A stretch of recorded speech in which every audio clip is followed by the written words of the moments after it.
seorang menjadi wali Allah bukan sebab sembahyang banyak, bukan sebab puasa banyak, kerana jiwanya sentiasa berlapang, menerima, redha, syukur dengan setiap takdir Allah. Itulah dia sifat wali Allah. Bukan wali Allah sembahyang banyak, kena musibah sikit marah merata.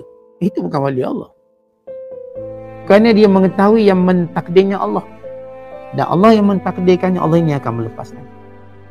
Sebab itu kata Syekh Abdul Qadir, dengar aku cakap ni, aku pun belajar takdir Allah, dan setiap takdir Allah mengantar aku pada Allah sehingga aku kenal Allah.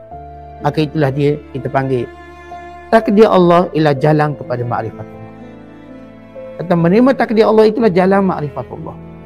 Akhirnya kita berjalan atas muka bumi dengan tenang, jalan dengan kuasa kebaik pada Allah, berjalan atas muka bumi dengan menunggu segala kurnia Allah Ta'ala pada kita.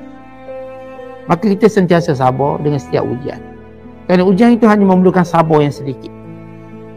Sebab itu ujian di dunia cuma sikit. Sabar sehingga kita bertemu dengan Allah, dan kita akan dapat, ya Allah, ujiannya cuma sedikit, waktunya cuma sekejap, tapi nikmatnya abadi, dan kurnia Allah itu begitu luar biasa.